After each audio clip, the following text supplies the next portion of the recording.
Is X G is greater than X Q और smaller than X Q. रट्टा मारने की जरूरत नहीं है, इसे डिटेल में समझेंगे। तो ये दोनों रिएक्टेंसेस जो है हमें एक सेलिएंट पोल सिंक्रोनस मशीन में देखने को मिलती है, जिसमें रोटर कुछ इस तरह से दिखाई देता है। सभी को पता है कि सेलिएंट पोल सिंक्रोनस मशीन में जो एयर गैप है वो नॉन यूनिफॉर्म देखने को मिलता है। नॉन यूनिफॉर्म का मतलब क्या है कि कहीं पर एयर गैप हमें कम देखने को मिलेगा और कहीं पर एयर गैप हमें ज्यादा देखने को मिलेगा। मतलब कि स्टेटर और रोटर सरफेस के बीच में गैप कम होने की वजह से यहाँ पर एयर गैप कम है, और यहाँ पर स्टेटर और रोटर सरफेस के बीच में गैप ज्यादा होने की वजह से एयर गैप ज्यादा है, जिसकी वजह से रिलक्टेंस वेरी करेगा और फ्लक्स वेरी करेगा। अब यहाँ पर हम दो रिएक्टेंसेस की हेल्प लेते हैं आर्मेचर रिएक्शन के इफेक्ट को दिखाने के लिए। One is along the D axis and one is along the Q axis. D axis कौन सी? नॉर्थ और साउथ पोल वाली जो एक्सिस होती है उसको हम डी एक्सिस बोलते हैं, ठीक है। तो ये रही हमारी D axis. And one is along the Q axis. Q axis कैसे बनानी है? 90 degree electrical to the 90 degree electrical to the D axis. अभी तो ये दो पोल की मशीन है, अगर ये चार पोल की मशीन होती, कुछ इस तरह से होती चार पोल की मशीन,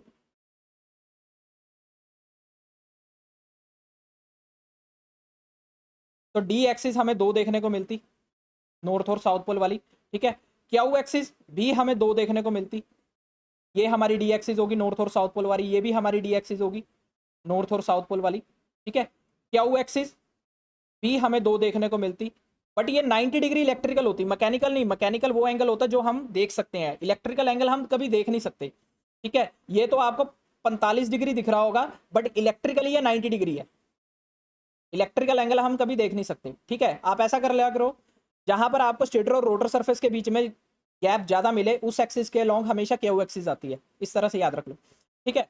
तो हमने क्या देखा कि डी एक्सिस के लॉन्ग जो एयर गैप है ना वो कम है, डी एक्सिस के लॉन्ग जो एयर गैप है वो कम है, और क्यू एक्सिस के लॉन्ग एयर गैप ज्यादा है। क्लियर हुआ? मैंने क्या बोला है कि हम दो रिएक्टेंसेस की हेल्प लेते हैं आर्मेचर रिएक्शन के इफेक्ट को दिखाने के लिए। One is along the D axis, मतलब डी एक्सिस के लॉन्ग जो रिएक्टेंस होगी वो होगी एक्स डी, और क्यू एक्सिस के लॉन्ग जो रिएक्टेंस होगी वो होगी एक्स क्यू, ठीक है। हमने ये क्यों ली दो रिएक्टेंसेस वो भी पता लग जाएगा अभी थोड़ी देर में। दो रिएक्टेंसेस की हेल्प से हम आर्मेचर रिएक्शन के इफेक्ट को दिखाते हैं, इसलिए हम इसे टू रिएक्टेंस या टू रिएक्शन थ्योरी कहते हैं। टू रिएक्टेंस या टू रिएक्शन थ्योरी कहते हैं, जो कि दिया गया था which is given by the Andre Blondel, इसलिए इसे ब्लॉन्डल थ्योरी या फिर ब्लॉन्डल टू रिएक्शन थ्योरी भी बोला जाता है। क्लियर हुई इतनी बात? अब दो रिएक्टेंसेस हमने देखने को मिली, एक्स डी और एक्स क्यू, ठीक है। अब हम इसे फाइंड आउट करेंगे विच इज ग्रेटर। क्लियर? तो जैसे कि आपको पता डी एक्सिस के लॉन्ग और क्यू एक्सिस के लॉन्ग, डी एक्सिस के लॉन्ग एयर गैप कम है, इसके लॉन्ग एयर गैप ज्यादा है। क्लियर? एयर गैप जितना कम होगा उतनी रिलक्टेंस कम होगी, क्योंकि air gap is directly proportional to the reluctance, ठीक है। रिलक्टेंस क्या? जो फ्लक्स को फ्लो होने से रोके, फ्लक्स को फ्लो होने से रोके, ठीक है। यहां पर रिलक्टेंस ज्यादा होगा, जितना कम रिलक्टेंस होगा उतना फ्लक्स ज्यादा होगा। क्यों?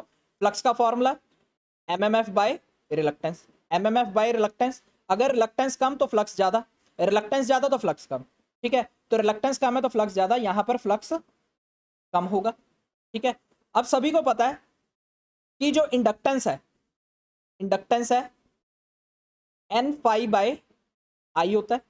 इंडक्टेंस का formula number of turns multiply by flux divided by current, ठीक है। तो inductance is directly proportional to the flux. अगर फ्लक्स ज्यादा होगा तो इंडक्टेंस भी ज्यादा होगा, यहां पर अगर फ्लक्स कम है तो इंडक्टेंस कम होगा। Now reactance, reactance as we know it is equal to the omega L 2 pi F L, ठीक है। तो रिएक्टेंस हम बोल सकते हैं is directly proportional to the inductance. Clear? तो डी एक्सिस के लॉन्ग अगर इंडक्टेंस ज्यादा है तो रिएक्टेंस भी तो ज्यादा होगी, ठीक है। और अगर क्यू एक्सिस के लॉन्ग इंडक्टेंस कम है तो रिएक्टेंस इसकी कम होगी। तो हम कह सकते हैं यहां से x D is greater then the x Q. अब रट्टा मारने की जरूरत तो नहीं है, याद रहेगा। दो रिएक्टेंसेस हमने क्यों ली थी? क्योंकि डिफरेंट एयर गैप हमें देखने को मिल रहा था, एयर गैप वेरी कर रहा था। यहाँ पर एयर गैप कम था तो यहाँ पर एयर गैप ज्यादा आ रहा था, जिसकी वजह से फ्लक्स वेरी कर रहा था। फ्लक्स वेरी करने की वजह से इंडक्टेंस वेरी कर रहा था, इंडक्टेंस वेरी करने की वजह से रिएक्टेंस भी वेरी करती हुई नजर आई। इसलिए हम दो रिएक्टेंसेस की हेल्प लेते हैं, एक्स डी और एक्स क्यू, आर्मेचर रिएक्शन के इफेक्ट को दिखाने के लिए सेलिएंट पोल सिंक्रोनस मशीन में। वीडियो अच्छी लगी हो तो लाइक करना और ज्यादा से ज्यादा शेयर करना।